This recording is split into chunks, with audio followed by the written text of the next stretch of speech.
할렐루야. 하나님의 은혜와 평강이 우리 모두에게 임하기를 예수님의 이름으로 간절히 축원해 드립니다. 오늘 말씀은 로마서 12장 14절에서 21절 말씀을 근거로 선으로 악을 이기라 라는 제목으로 하나님 말씀 증거하겠습니다. 완전한 복음 로마서 강해의 37번째 시간입니다. 로마서 말씀의 가장 큰 핵심은 믿음입니다. 이신칭의 믿음으로 의롭게 된다. 믿음으로 우리가 천국을 갈 수 있다. 믿음으로 구원받는다 라는 것이 로마서 말씀의 가장 핵심입니다. 우리의 행위로 또 노력으로 율법으로 절대 천국에 가지 못한다. 오직 믿음으로 우리가 천국에 갈 수 있고 구원받을 수 있다라는 것을 이 바울은 강조하고 있는 것입니다. 그렇다면 로마서 말씀의 그 줄거리를 보면 1장에서 11장까지의 말씀은 믿음이 무엇인가 라는 것을 설명하고 있고, 또한 로마서 12장서부터 시작되는 후반절 말씀은 그래서 믿음으로 우리가 어떻게 실제적으로 살아갈 것인가 실제적인 말씀을 증거하고 있습니다. 그 말씀의 시작이 로마서 12장 말씀이죠. 그래서 가장 첫 번째 어떻게 믿음으로 실천하며 살아갈 것인가의 가장 첫 번째는 바로 우리의 마음이라고 했습니다. 기억나십니까? 우리 마음이 가장 중요한 것이다. 그래서 무릇 지킬 만한 것보다 너 마음을 지키라. 생명의 근원이 어디에서? 마음에서부터 난다. 그래서 마음이 무너지면 다 무너지는 것이고 마음이 살아나면 다 살아나는 것이다 라는 것을 말씀하고 있죠. 로마서 12장 2절 말씀 우리 같이 한번 읽어보겠습니다. 시작. 너희는 이 세대를 본받지 말고 오직 마음을 새롭게 함으로 변화를 받아 하나님의 선하시고 기뻐하시고 온전한 뜻이 무엇인지 분별하도록 하라. 아멘. 오직 마음을 새롭게 하는 것이 중요하다라는 것입니다. 그렇다면 마음을 새롭게 하는 방법이 무엇일까요? 그것은 우리가 마음으로 어떻게 리플레시하고 또 우리 마음으로 결단하고 이것으로는 안 된다고 했습니다. 마음을 새롭게 하는 유일한 방법이 무엇이죠? 그것이 바로 예배라고 했습니다. 우리가 지금 드리고 있는 예배, 이 예배에 성공과 실패가 있습니다. 이 성공한 예배가 무엇이냐면 마음이 새로워지는 예배가 성공한 예배입니다.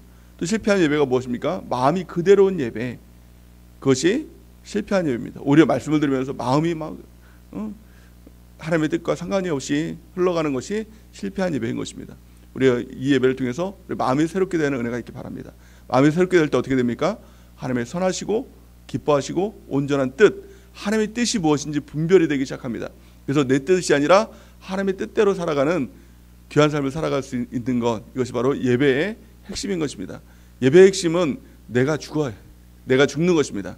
내가 제물이 돼서 내 생각, 또 내 방법, 내 욕심, 나의 죄악들, 이런 것들이 다 죽고 오직 내 안에 예수님으로 살아가는 귀한 삶으로 살아가는 것, 이것이 바로 예배의 핵심입니다. 예배는 세 가지 종류가 있다고 했죠. 우리가 드리는 지금 예배, 공적 예배, 회중 예배가 가장 첫 번째, 또 개인 예배, 우리가 이제 큐티할 때 드리는 하나님과의 1대1의 단독적인 예배로 드리는 것, 이것이 개인 예배입니다. 우리가 또 삶을 통해서 또 하나님이 드러내는 삶, 또 그 가운데 내가 죽는 삶, 이 삶의 예배가 있다고 했습니다. 이 예배를 통해서 나는 죽고 예수님이 사시는, 또 우리 마음이 새롭게 되는 귀한 은혜와 축복이 있길 바랍니다. 자, 두 번째 중요한 것이 무엇입니까? 우리의 생각이 중요하다고 했습니다. 로마서 12장 3절 우리 같이 한번 읽어보겠습니다. 시작.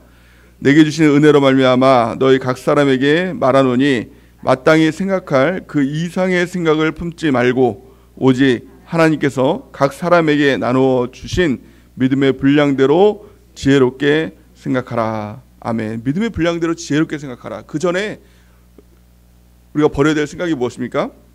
마땅히 생각할 그 이상의 생각을 품어서는 안 된다라는 거예요. 그러니까 우리가 쉽게 하는 말로 주제를 넘어가면 안 된다. 우리의 주제를 알아야 된다. 우리의 주제가 무엇이죠?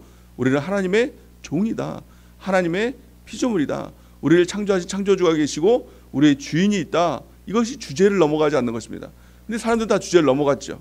내가 주인 된 삶, 내가 주도하는 삶, 이것이 다 주제를 넘어간 거예요. 주제를 넘은 것입니다. 그러니까 마땅히 생각할 그 이상의 생각을 품어서는 안 됩니다. 나는 항상 하나님 아래에 있습니다. 말씀 아래에 있습니다. 나는 종입니다. 이 생각을 가지고 우리가 살아야 된다는 것입니다. 두 번째는 돈이면 다 된다. 이 생각을 버려야 된다는 것입니다. 세상 사람들 그 주제를 넘어간 것입니다. 돈이 주인된 삶을 살아가면 안 됩니다. 그래서 예수로 충분합니다. 예수로 만족합니다. 라는 삶을 살아가는 것이 바로 지혜롭게 생각하는 그 생각이 되는 것입니다. 또 세 번째는 무엇입니까? 나는 개인이 아니라 공동체가 나이다. 교회로서의 나, 지체의식을 가지라 라고 바울은 우리에게 말씀하고 있죠. 그래서 사람은 개인으로 지어진 존재가 아닙니다. 그래서 이 세상은 천상천하 유아독전, 나 중심, 모든 세상은 나 중심으로 돌아간다. 이게 세상 아닙니까? 절대로 그렇지 않습니다. 우리는 공동체를 통해서 예수 그리스도의 지체가 되는 것입니다. 그래서 교회가 예수 그리스도의 몸이 되고 나는 그 가운데 지체가 되는 것이죠. 그 지체로서의 나를 바라보는 귀한 은혜가 있길 바랍니다. 교회로서의 나예요. 그것을 바라볼 때 우리가 진정한 내 자신을 발견하는 귀한 축복이 있게 될 줄 믿습니다. 이것이 바로 지혜로운 생각인 것입니다. 그 생각으로 우리가 살아가는 은혜가 있길 바랍니다. 자, 세 번째는 무엇이었습니까? 그 모든 것 가운데 사랑이 없으면 아무것도 아니다. 모든 믿음이 있어도, 그래서 고린도전서 말씀해 보니까 모든 산을 옮길 만한 믿음이 있고 너가 천사의 말을 한다 할지라도 너가 정말 모든 것을 다 들여서 구제하고 너의 모든 것을 다 바친다고 할지라도 사랑 없으면 울리는 꽹가리와 같다. 정말 아무것도 아닌 인생이다라는 거예요. 우리 신앙생활 할 때도 마찬가지입니다. 우리가 정말 믿음이 있다고 할지라도, 우리 전 재산을 다 드려 하나님께 다 드린다고 할지라도, 우리의 모든 것을 다 쏟아부어 하나님께 드린다고 할지라도, 또 믿음, 내가 말 한마디만 하면 막 산이 막 옮겨집니다. 막 시막산이 막 저기 물에 막 빠져라 그러면 막 시막산이 막 들려가지고 물에 막 빠지고, 막 그런 믿음이 있다고 할지라도 실제적으로 그걸 보면 사람들이 어때요? 와, 정말 큰 믿음이다라고 할지 모르겠지만 하나님의 입장에서는 사랑이 빠지면 그건 아무것도 아니다. 정말 아무것도 아니다라고 말씀하고 있는 것입니다. 그래서 가장 중요한 게 뭡니까? 사랑. 그 사랑 안에서 행하라라고 이렇게 말씀하고 있죠. 로마서 12장 9절 말씀 같이 한번 읽어보겠습니다. 시작. 사랑에는 거짓이 없나니 악을 미워하고 선에 속하라. 아멘. 우리가 사랑으로 살아가는 은혜가 있기를 바랍니다. 그 사랑의 기준이 무엇입니까? 하나님의 기준이다. 우리를 위해서 독생자 예수 모든 것을 다 주셨던 그 사랑처럼 우리 자신도 그 사랑을 받아서 다른 사람들을 사랑하고 내 자신을 사랑하는 것이 바로 하나님의 뜻이다라는 것입니다. 그 사랑은 내 노력으로 될 수가 없겠죠. 우리가 어떤 노력으로 그 사랑을 할 수 있겠습니까? 자녀를 줄 수 있는 사랑 오직 하나님만이 하실 수 있는 것이죠. 그 사랑의 은사를 받을 때, 그 사랑이 우리 가운데 부음받게 될 때, 그 사랑의 눈으로 내 자신을 바라볼 때 내가 얼마나 귀한 존재인지 깨닫게 되고 내 자신을 사랑하게 되고, 또 그 사랑의 눈으로 다른 사람들을 바라볼 때 그 사람도 동일하게 하나님의 사랑으로 우리가 사랑할 수 있는 것입니다. 그리고 우리가 날마다 그 하나님의 사랑을 구하는 은혜가 있길 바랍니다. 이 예배 시간에도 그 하나님의 사랑이 부어지고 있죠. 우리 마음문을 열고 또 하나님의 사랑을 부어달라고 우리 기도하고, 그 사랑으로 오늘도 내 자신을 사랑하고 우리 남편도 사랑하고 우리 자녀도 사랑하고 또 우리 세런들도 사랑하고 또 우리 전도사님들도 사랑하고 우리가 사랑하는 우리 모두가 되기를 바랍니다. 이것이 믿음의 삶의 핵심이다 라는 것입니다. 또 오늘 말씀을 통해서 네 번째 말씀을 하고 있습니다. 그 말씀이 무엇일까요? 그 핵심적인 말씀이 21절 말씀입니다. 우리 같이 한번 읽어볼까요? 시작. 악에게 지지 말고 선으로 악을 이기라. 아멘. 지금 우리가 이 땅을 살아가는 삶은 전쟁입니다. 무슨 전쟁이냐? 영적 전쟁입니다. 선이 있고 악이 있습니다. 선이 무엇입니까? 하나님이 선이죠. 악이 무엇입니까? 마귀가 악이고 세상이 악입니다. 그 전쟁 가운데 있는 것입니다. 요한계시록 말씀을 보니까 이기는 자가 그 하나님의 상급이 있고 이기는 자가 하나님의 자녀가 된다. 결국에는 이겨야 천국에 간다라는 것입니다. 근데 어떻게 이기느냐? 악으로는 절대 악을 이길 수가 없다라는 것을 우리가 꼭 깨달아야 된다는 거예요. 오직 선으로만 악을 이길 수 있다. 선이 무엇입니까? 하나님이 선. 또 선이 무엇입니까? 하나님의 방법이 선. 그렇다면 선이 무엇입니까? 하나님의 말씀이 선이죠. 하나님의 말씀만이 마귀를 이긴다는 거예요. 예수님도 동일합니다. 예수님은 하나님이셨음에도 불구하고 마귀의 도전이 있을 때 예수님은 이렇게 얘기하지 않으셨습니다. 나는 하나님이고 너는 마귀야. 이렇게 얘기하지 않으셨습니다. 예수님께서 어떻게 이기셨죠? 가라사대. 하나님께서 가라사대. 하나님께서 말씀하셨을 때 오직 예수님이 하나님이셨음에도 불구하고 그 하나님의 권세로 이긴 것이 아니라 말씀의 권세로 이겼다는 거예요. 우리도 동일합니다. 세상 가운데 어떤 도전이 있을 때, 악의 도전이 있을 때 악으로 이길 수가 없고 선으로 이길, 그게 바로 하나님의 말씀으로 악을 이길 수가 있다라는 라는 것을 오늘 본 말씀은 우리에게 가르쳐주고 있는 것입니다. 악에게 지지 말고 선으로 악을 이기라. 오늘 말씀이 바로 그 핵심적인 말씀인 것입니다. 그렇다면 하나님의 말씀이 무엇입니까? 세상 가운데 도전하는 것은, 마귀의 도전들은 어떻게 도전하죠? 상황으로 도전하고 환경으로 도전하는 것 같지만 그 핵심은 사람입니다. 사람을 통해서 우리가 도전하는 것, 이것이 가장 강력한 도전이죠.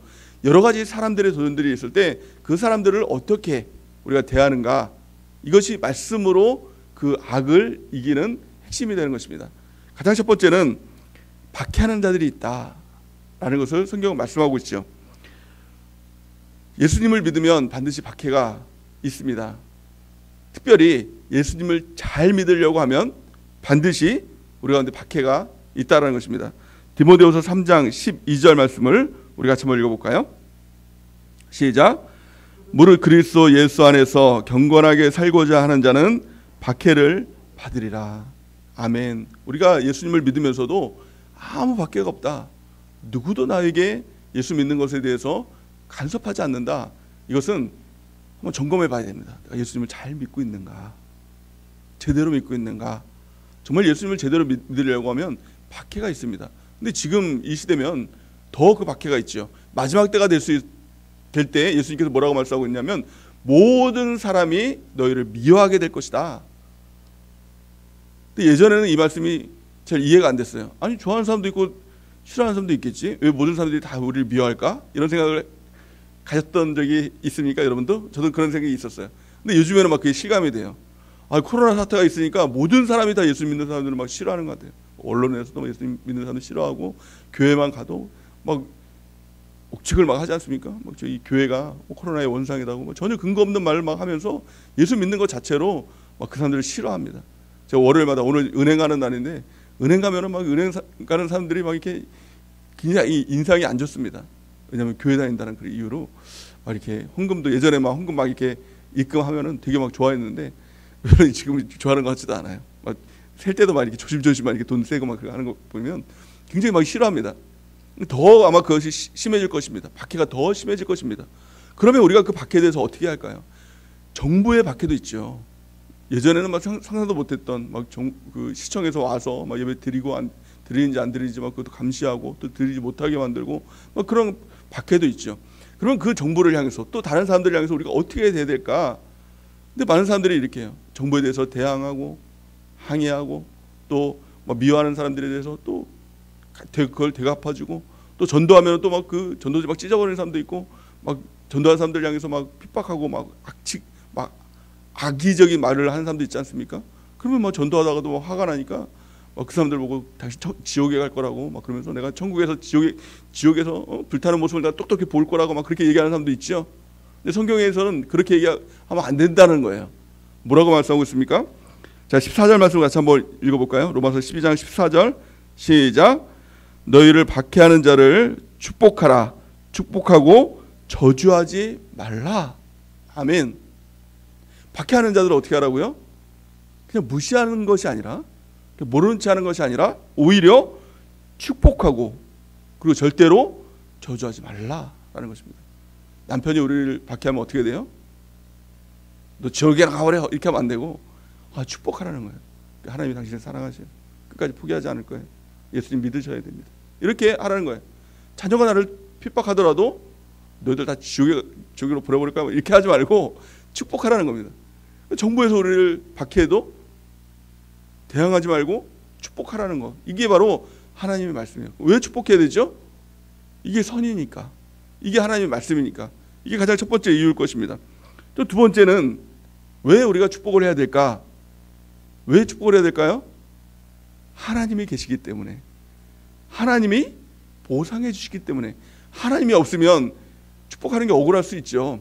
그 사람은 나한테 핍박하는데 그 말로 갚아줘야 되는데, 되로 받고 말로 갚아줘야 되는데 그걸 하지 못하니 우리가 얼마나 답답하겠습니까? 근데 하나님이 계시다는 거예요.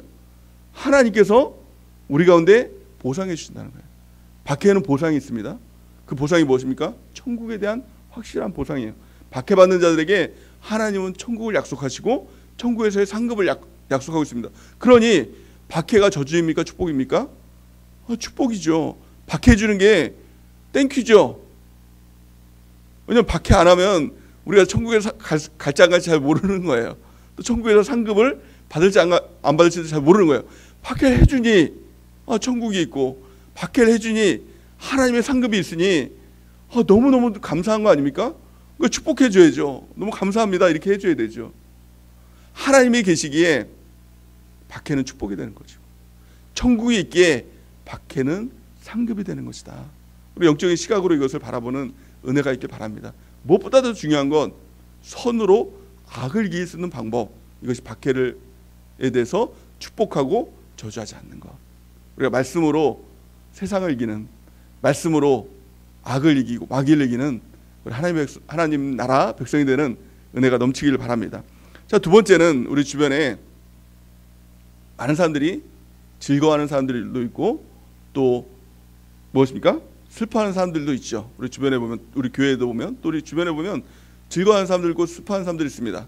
그럼 그 사람들에 대해서는 하나님의 말씀이 어떻게 대하라고 말씀하고 있을까요? 오늘 15절 말씀을 같이 한번 읽어볼까요? 시작. 즐거워하는 자들과 함께 즐거워하고 우는 자들과 함께 울라. 아멘. 이것이 바로 하나님의 말씀입니다. 근데 세상 사람들은 어떻습니까? 세상의 방법은 무엇입니까? 즐거워하는 사람들을 보면서 시기하는 마음을 갖죠. 아이고 배 아파. 지가 얼마나 잘났기에. 그게 다 지복이야. 아들 잘났으니까 그리고 자녀들이 대학도 가는 거지. 막 그러면서 내 자녀는 떨어졌는데 그 자녀는 또 대학 합격하면 또 얼마나 또 배가 아프고 또 시기합니까? 근데 성경에 그렇게 하지 말라는 거예요. 즐거워하는 사람들과 함께 공감하고 같이 즐거워하라. 또 슬퍼하고 괴로워하고 또 안 좋은 일 당하는 사람들을 보면서는 어떻게 우리가 생각을 합니까? 아이고 지복이지. 또 모른 체하고 아이고 내 기분도 상하는데 그 사람 옆에 가면 안 되겠다라고 생각을 하는데, 성경은 우는 자들과 함께하라. 또 같이 울라 이렇게 말씀합니다. 또 16절 말씀에 보니까 뭐라고 말씀하고 있습니까? 우리 16절 말씀 같이 한번 읽어보겠습니다. 시작. 서로 마음을 같이하며 높은 데 마음을 두지 말고 도리어 낮은 데 처하며 스스로 지혜 있는 채 하지 말라. 아멘. 높은 데 마음을 두지 말라. 그러니까 한마디로 말하면 공감하라. 그 사람의 마음과 같이 하라. 이렇게 말씀합니다. 그러니까 사람들은 좀 높은 데 앉고 싶은 마음이 있죠. 그래서 뭐 즐거워하는 사람들을 보면서 이런 말을 해주고 싶어요. 무슨 말을 해주고 싶습니까? 선줄로 아는 사람은 넘어질까 조심하라. 너 교만하면 안 돼. 이런 말 꼭 해주고 싶죠. 지혜로운 채 해주고 싶죠. 또 슬퍼하는 사람들, 또 어려운 일 당하는 사람들에게 무슨 말을 해주고 싶습니까? 네 안에 죄가 있는지 한번 점검해봐. 하나님께 너 치는 거 아니야? 뭐 이런 말을 해주고 싶은 마음이 있어요. 그렇게 지혜로운 채 하지 말라. 그냥 그들과 함께 웃어주고, 그들과 함께 즐거워해주고, 그들과 함께 울어주라. 이게 바로 하나님의 말씀인 것입니다. 무엇보다도 교회 안의 공동체 안에서 이게 가장 중요한 거죠. 교회의 핵심이 무엇입니까? 교회의 핵심은 그 사람을 이게 바른 길로 인도해주고 막 그런 것들을 생각하는데, 그게 아니에요. 함께해요. 함께. 그러니까 슬퍼하는 사람과 함께하는 것, 또 즐거워하는 사람과 함께하는 것. 교회의 공동체의 핵심은 함께인 것입니다. 우리가 이 하나님의 말씀 따라 나가는 은혜가 있길 바랍니다. 고린도전서 1장 10절 우리 같이 한번 읽어보겠습니다. 시작. 형제들아, 내가 우리 주 예수 그리스도의 이름으로 너희를 권하노니 모두가 같은 말을 하고 너희 가운데 분쟁이 없이 같은 마음과 같은 뜻으로 온전히 합하라. 아멘. 이것이 교회에 주시는 명령이죠. 같은 말, 같은 마음, 같은 뜻으로 온전히 합해라. 함께해라. 이것이 교회 공동체를 통한 하나님의 명령인 것입니다. 또 오늘 본 말씀 17절에서 18절 우리 같이 한번 읽어보겠습니다. 시작. 아무에게도 악을 악으로 갚지 말고 모든 사람 앞에서 선한 일을 도모하라. 할 수 있거든 너희로서는 모든 사람과 함께 화목하라. 아멘. 이게 무슨 말입니까? 악을 악으로 갚지 말라. 욕을 욕으로 갚지 말라라는 거예요. 사람의 마음에는 보상심리라는 것이 있습니다. 이걸 다른 말로 하면 보복심리라고 또 이렇게 얘기를 합니다. 내가 즐거워할 때 저 사람은 나를 시기했어. 같이 안 웃어줬어. 그럼 어때요? 그 사람이 즐거워할 때 나도 저 사람과 같이 웃어줄 수 없어. 내가 슬퍼할 때 저 사람 나를 정죄했어. 그럼 그 사람은 어때요? 그 사람이 슬퍼할 때는 니는 잘했냐? 이런 거 한번 얘기해주고 싶고, 보상해주고 보복해주고 싶고, 이런 마음들이 있다는 거예요. 이게 세상의 법 아닙니까? 우리가 경조사를 할 때도 그런 거 있잖아요. 그 경조사 이제 그걸 보는 게 조의금이라든가 축의금 같은 거를 다 적어놓지 않아요? 이게 세상의 법이에요. 다 적어놔요. 왜 적어놓을까요? 그 사람이 경조사 했을 때 똑같이 내가 그 돈만큼 해줘야 된다. 이게 세상의 법이에요. 그 사람이 한 만큼 내게 되돌려줘야 된다. 좋은 일이든 나쁜 일이든. 근데 이렇게 하지 말라라는 거예요. 악을 악으로, 욕을 욕으로 갚지 말라, 이렇게 말씀하고 있죠. 베드로전서 3장 9절 우리 같이 한번 읽어보겠습니다. 시작. 악을 악으로, 욕을 욕으로 갚지 말고 도리어 복을 빌라. 이를 위하여 너희가 부르심을 받았으니 이는 복을 이어받게 하려 하심이니라. 아멘. 우리가 왜 욕을 욕으로 갚지 말고 또 악을 악으로 갚지 말아야 될까요? 이것이 바로 하나님의 말씀이기 때문에, 가장 첫 번째 하나님의 말씀이기 때문이죠. 또한요, 동일하게 하나님이 계시기 때문에 그래요. 하나님께서는 악을 악으로 갚지 말고 욕을 욕으로 갚지 않고 말씀대로 행하는 자에게 복을 나에게뿐만이 아니라 자손에게 이어주시겠다라는 것입니다. 그러니까 선으로 악을 이기면 하나님의 보상이 있고 하나님의 승리의 역사가 있는 것입니다. 우리에겐 하나님이 있습니다. 무엇보다도 이 마지막에는, 마지막 말씀에 보니까 절대로 원수를 갚지 말라, 이렇게 말씀하고 있죠. 우리 같이 한번 읽어보겠습니다. 19절 20절 시작. 내 사랑하는 자들아, 너희가 친히 원수를 갚지 말고 하나님의 진노하심에 맡기라. 기록되었으되 원수 갚는 것이 내게 있으니 내가 갚으리라고 주께서 말씀하시니라. 내 원수가 줄이거든 먹이고 목마르거든 마시게 하라. 그리함으로 내가 숯불을 그 머리에 쌓아 놓으리라. 아멘. 하나님은요, 원수 절대 갚지 말라, 이렇게 말씀합니다. 예전에 어떤 분 중에 그런 분이 있어요. 내가 굉장히 미워하는 사람이 있는데 하나님 말씀을 듣지 못하겠습니다 하고 얘기를 합니다. 왜 하나님 말씀을 듣지 못합니까? 하나님 분명히 사랑하고 용납하고 용서하라고 말씀할 텐데 저는 그 사람을 절대 용납할 수 없고 사랑할 수 없기 때문에 그렇습니다, 이렇게 얘기합니다. 어떻게 해야 될까요? 당연히 하나님 말씀대로 해야 되겠죠. 그게 이기는 겁니다. 그게 지는 것 같지만, 우리 마음 같았으면 원수를 갚는 게 내가 이기는 게 것 같지만 사실은 하나님의 말씀대로 선으로 악을 이기는 게 그게 진짜 이기는 것이다 라는 거예요. 왜 그렇습니까? 내가 원수 갚으면 나만큼밖에 못 갚겠죠. 그런데 내가 그 사람을 하나님의 말씀대로 또 하나님의 뜻대로 하면 하나님께서 그 원수를 갚아주시겠다라는 거예요. 하나님이 계시니 우리가 당연히 원수를 사랑할 수 있겠죠. 나는 사랑하지만 하나님께서 갚아주겠다는 거예요. 그래서 18절 말씀에 보니까 뭐라고 말씀하셨습니까? 할 수 있거든 너희로서는 모든 사람과 더불어 화목하라. 이게 하나님의 말씀입니다. 너희로서는, 우리는 화목하라. 그 원수 갚는 거는 하나님께서 해주시겠다. 이것이 바로 하나님의 말씀인 것입니다. 결론적으로 말씀드리면 우리가 이 땅을 살면서 악한 마귀의 집중적인 공격이 있습니다. 박해를 통해서, 또 때로는 우리 주변에 즐거워하는 자들, 또 슬퍼하는 자들, 그런 사람들을 통해서, 또한 원수를 통해서 우리 가운데 도전이 있습니다. 근데 마귀의 도전이 뭘까요? 마귀의 도전은 마귀화입니다. 내가 마귀 같은 사람을 대항하다가 똑같이 마귀처럼 되는 게 마귀의 일인 것입니다. 하나님의 방법이 무엇입니까? 마귀화가 아니라 하나님의 자녀로서, 하나님의 백성으로서 이 땅을 살아가라라는 것이에요. C.S. 루이스는 마틴 루터는 이런 말을 했습니다. 원수로 하여금 당신을 악인으로 만들지 못하게 하라라는 거예요. 그러니까 하나님의 말씀이 뭐예요? 오늘 하나님의 선으로 악을 이기라는 것은 선을 지키라는 것입니다. 하나님의 자녀로서의 삶을 지키라. 원수는 하나님께서 갚아주겠다라는 것입니다. 가장 대표적으로 이런 삶을 살았던 사람이 누구죠? 바로 요셉입니다. 요셉에게 원수 같은 사람들이 있었죠. 바로 형들이었습니다. 요셉은 형들에게 뭐 악한 일을 하지 않았는데 그 시기함을 통해서 그를 애굽의 노예로 팔아넘기지 않습니까? 얼마나 부끄러운 일을 당했습니까? 그 노예로 팔려가면서 옷을 다 벗기고 그 청년이 부끄러움을 가장 예민하게 받아들였을 그 나이에 옷을 다 벗기고 노예로 끌려가서 정말 노예는 사람 취급도 못 받은, 동물 취급도 못 받은 그런 존재가 노예 아닙니까?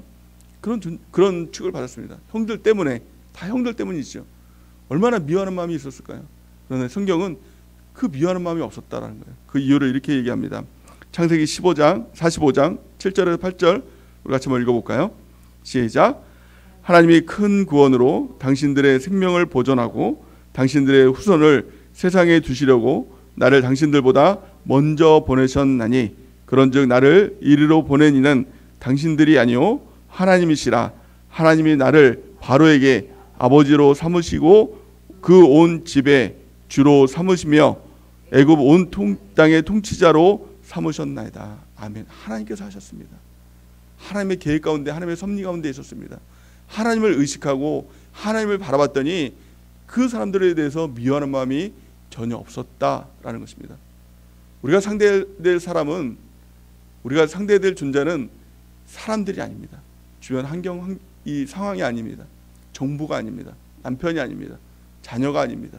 또 나를 해코지하는 이 악인들, 원수들이 아니라 하나님을 상대하는 것입니다. 하나님이 그 가운데 임재해 계시다. 하나님께서 섭리하신다. 하나님께서 아신다.